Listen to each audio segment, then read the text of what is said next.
नमस्कार मित्रांनो, पुन्हा तुम्हा सगळ्यांचं स्वागत आहे माझ्या YouTube चॅनलमध्ये, ज्याचं नाव आहे learn more with JP sir.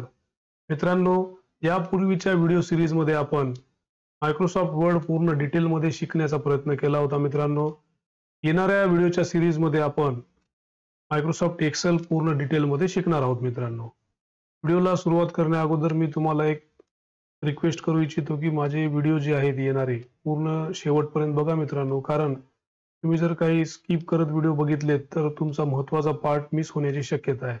कारण येणाऱ्या व्हिडिओ सीरीजमध्ये मी एक्सेल पूर्ण डिटेलमध्ये शिकवण्याचा प्रयत्न करणार आहे. त्याच्यामध्ये मी कुठलाही मेनू किंवा कुठलाही सब मेनू किंवा कोणतीही कमांड स्किप न करता पूर्ण डिटेलमध्ये शिकण्याचा प्रयत्न करणार आहे. या ठिकाणी यापूर्वीच्या व्हिडिओला जसं तुम्ही प्रेम दिलात भरभरून, तसंच येणाऱ्या व्हिडिओला सुद्धा द्या मित्रांनो. माझ्या चॅनलला सबस्क्राईब करा, माझ्या व्हिडिओला लाईक करा, जास्तीत जास्त तुमच्या मित्रांपर्यंत माझं चॅनल शेअर करा. मित्रांनो, चला तर जास्त वेळ वाया न घालवता जाऊया आपल्या स्क्रीनला.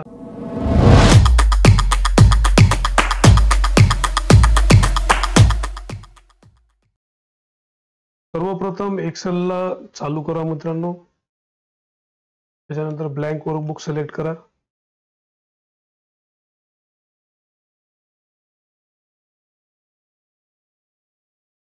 मित्रांनो, एक्सेल ओपन झाल्यानंतर तुमच्या समोर असा एक इंटरफेस तयार होईल. तुम्ही जर खाली बघितलं तर तुम्हाला सगळं टेबल दिसतंय. मित्रांनो, तुम्हाला वर्डचा टेबल लक्षात येईल. तर बघायला गेलं तसं ते हे वर्डच्या टेबल सारखं दिसतं, परंतु वर्डचा टेबल आणि याच्यामध्ये खूप अंतर आहे मित्रांनो. कारण एक्सेल मध्ये तुम्ही खूप क्लिष्ट गुंतागुंतीच्या गणिती क्रिया देखील तुम्ही या ठिकाणी एक्सेल मध्ये अगदी सहज पद्धतीने करू शकता. मित्रांनो, ह्या जो सुरुवातीला आपल्या समोर जो इंटरफेस डिस्प्ले होतोय त्याच्याबद्दल आपण आज थोडक्यात माहिती घेऊया.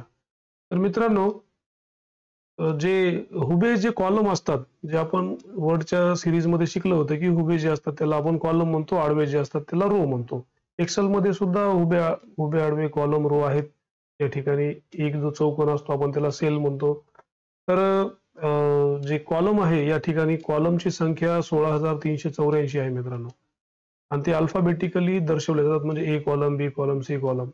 तुमच्या मनात प्रश्न निर्माण झाला असेल, 16,384 कॉलम म्हणत आहात, एबीसीडी तर 26 पर्यंतच असते, मग कसं? तर मित्रांनो, एबीसीडी जे ए टू झेड आहे ते 26 अल्फाबेट असतात. त्याच्यानंतर A B, A C, A D असं करत करत आपल्या समोर पूर्ण सिरीज येते. तर ते टोटल किती आहे आपण या ठिकाणी बघू मित्रांनो.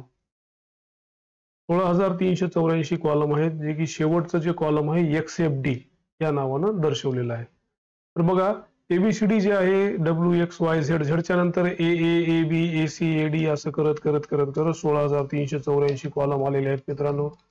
त्यानंतर रोची संख्या जी आहे, रोची संख्या 10,48,576 आहे. हे आहे शेवटचा रो.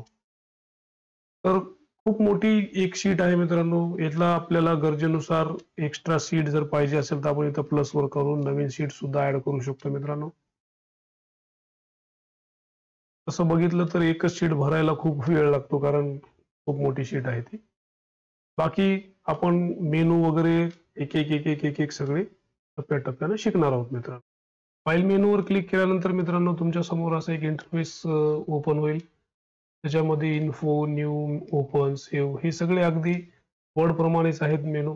इन्फो मध्ये तुमच्या डॉक्युमेंटची इन्फॉर्मेशन भेटते. तुम्हाला जर तुमचं शीट प्रोटेक्टेड करायचे असेल किंवा इनक्रिप्टेड विथ पासवर्ड करायचे असेल तर तुम्ही या ठिकाणाहून करू शकता मित्रांनो. त्यानंतर तुमचे प्रॉपर्टीज वगैरे बघायचे असेल शीटची तर तुम्हाला या ठिकाणी दिसते. त्यानंतर नवीन जर एखादी ब्लँक वर्कबुक घ्यायची, अदरवाईज तुम्हाला कुठलं टेम्पलेट घ्यायचं असेल तर इथं तुम्ही सर्च करून अथवा ऑलरेडी रिसेंटमध्ये काही दिसतात जे तुमच्या गरजेनुसार आवश्यक आहे ते तुम्ही घेऊ शकता. अदरवाईज इथं काही कॅटेगरी सजेस्ट केलेले आहेत, त्यापैकी तुम्ही या ठिकाणी एखादी निवडू शकता. त्यानंतर मित्रांनो, ओपन वर जर क्लिक केलं आपण तर ओपन वर आपल्या अगोदरच्या काही शीट ज्या आहेत त्या सेव्ह केलेल्या असतील तर ते आपल्याला इथे लिस्ट आउट होतात. त्यापैकी आपल्याला जर कोणती ओपन करायची असेल तर आपण ते या ठिकाणी ओपन करू शकतो. त्यानंतर सेव्ह बटन वरती क्लिक केल्यानंतर आपल्या समोर असं काही इंटरफेस ओपन होतो, ज्याच्यामध्ये आपण रिसेंट सेव्ह केलेले फोल्डर दिसतील, वन ड्राईव्ह मध्ये पण सेव्ह करू शकतो, या सिस्टम मध्ये सेव्ह करू शकतो, किंवा जर तुम्हाला नेटवर्क मध्ये किंवा इतर कुठे ठिकाणी वन ड्राईव्ह मध्ये ऑनलाईन सेव्ह करायचं असेल तर सेव्ह करू शकता. अथवा सरळ सरळ ब्राउज वरती क्लिक करा आणि तुमच्या सिस्टम मध्ये तुमचं डॉक्युमेंट सेव्ह करू शकता.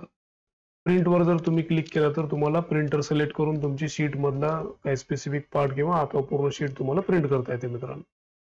त्याच्यानंतर पुढचं ऑप्शन आहे शेअर. तुम्हाला ही जर शीट इतर लोकांसोबत शेअर करायची असेल तर तुम्ही ईमेलच्या माध्यमातून किंवा क्लाउडवर सेव्ह करून तुम्ही ते शेअर करू शकता मित्रांनो.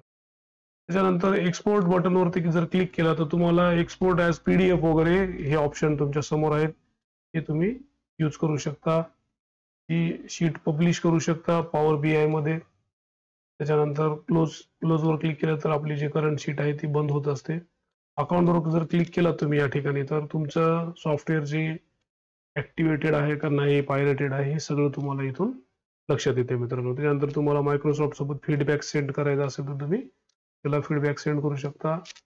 त्याच्यानंतर ऑप्शनवर क्लिक करून तुमचं कस्टमाइज करू शकता मित्रांनो. तुम्हाला कुठले मेनू शो करायचे, हाईड करायचे ते तुम्ही या ठिकाणाहून सगळं करू शकता मित्रांनो. कस्टमाइज रिबन केला तर तुमचे मेनू समजा अनटिक केला तर होम मेनू दिसणार नाही, टिक केला तर होम मेनू ऑन होईल. तर अशा पद्धतीनं तुम्ही तुमचं डिस्प्ले कस्टमाइज करू शकता मित्रांनो. तर आजच्या दिवस आपण इथं थांबूया मित्रांनो. पुन्हा भेटूया एका नवीन व्हिडिओमध्ये. तोपर्यंत नमस्कार, टेक केअर, बाय बाय.